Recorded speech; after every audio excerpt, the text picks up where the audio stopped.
afternoon, everyone. Thank you so much for spending part of your day with me. All right, buckle up because this next 30 minutes is going to be a wild ride with two tough and talented women.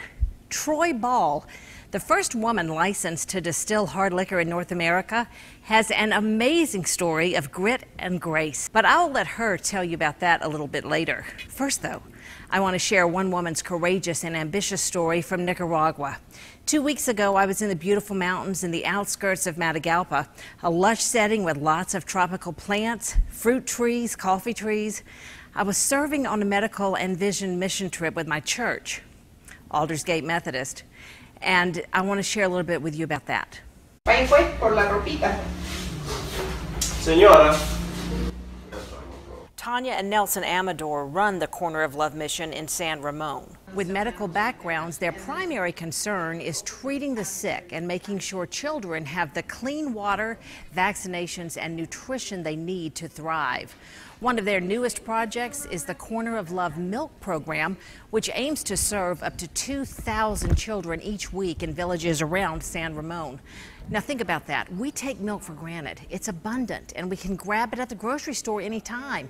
They're still $30,000 shy of their goal to implement this large-scale nutrition program, but Tanya is a force, and I think you'll see that she can move mountains. The day we shot this interview, she was seeing patients in their beautiful new plaza with electricity and indoor bathrooms, something many of the surrounding neighbors simply don't have. I wanted to know, first of all, how a woman who lived in a cosmopolitan city like Seattle became so interested in helping poor people in Nicaragua. First, I fell in love with a Nicaraguan, and then he brought me here, and then I think I fell in love with the people here. Just so profoundly, so deeply. The first trip that we came here, there was a woman that gave birth in town on the street, and her baby was born right there in the dirt. And so Nelson took me over to go and see this baby, and it was just breathtaking. It was incredible. I couldn't believe it that it was happening right in front of my eyes, that was going on. There was, just the blood and the smells and everything, and I just thought, wow, that was 1992. So I thought, this is 1992 and this is going on. I mean, it's like biblical times or something, that somebody could be born in such primitive conditions. So that just really touched my heart, and we went back to Seattle and had our kids, and then started thinking about, well, what can we do in Nicaragua? You're a medic. Yes. You live in the mountains here in Nicaragua, yes. where you're at Corner of Love, and this is different from the more metropolitan Managua. It doesn't have any of the social services and whatnot. Right. So, how did you go about establishing Corner of Love? Okay. So first, we came to Nelson's hometown of San Ramon. And there was a lack of services, but it is a town. And so people were very, very poor and going in for services to those health centers, but there just wasn't any medicine and poor treatment and things like that. And so we started helping them. And then we realized that the real needy people were even further out. And so we went to the next village. And then I think the next year we went to the next village and just kept going a little bit farther out and started bringing teams here, and with the help of our church got going and just saw the great, great medical need. It's really huge. People need so much. And you host how many teams a year? Right now we're at about 28 teams per year.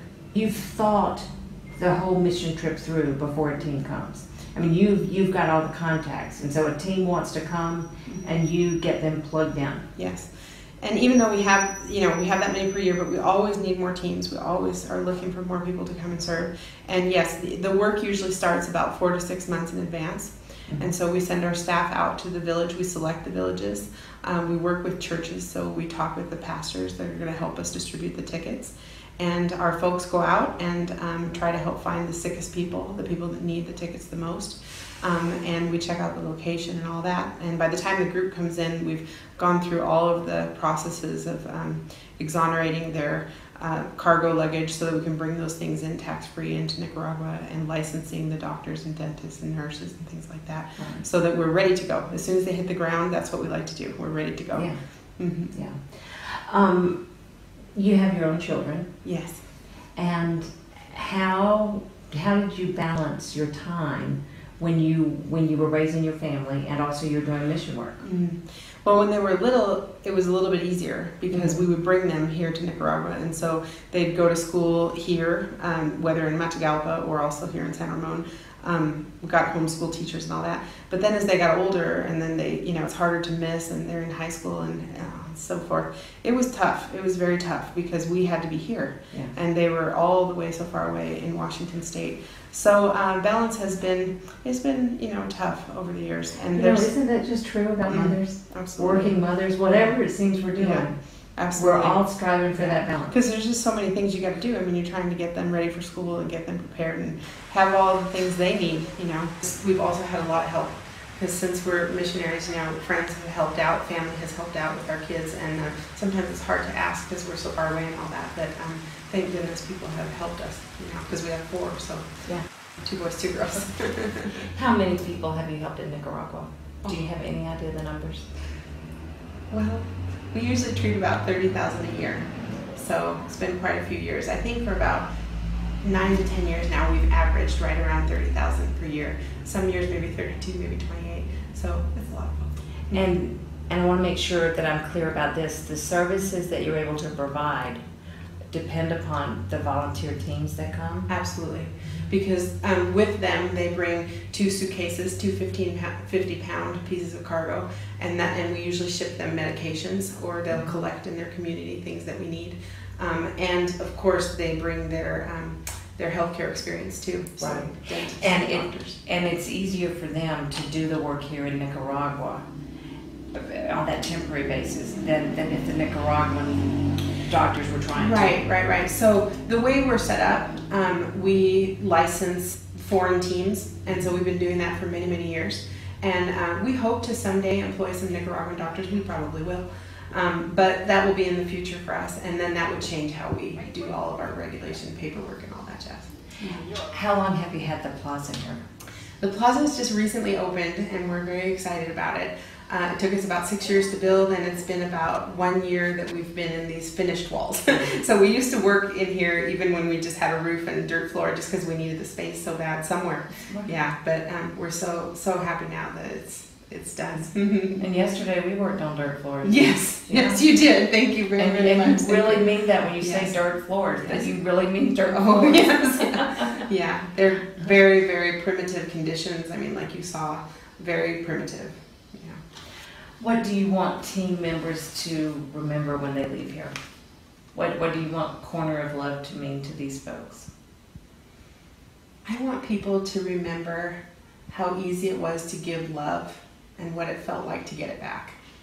Because the Nicaraguans who get the medicine and get the treatment, they're so appreciative and they really need the help. And I know that, when the Americans are here, and sometimes we have Canadians and other folks, I know that when they sit across from the table from them and hear those words from them, it doesn't go away. You keep it in your heart.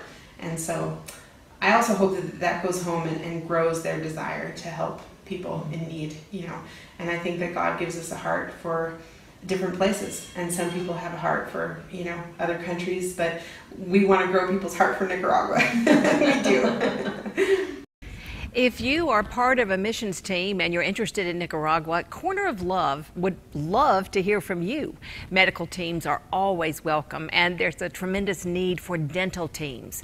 Contact Corner of Love at the address here behind me, or go to their website, corneroflove.org. If you'd like to donate to their milk program, you can send your check to the same address. Just mark it Milk Program on the memo line.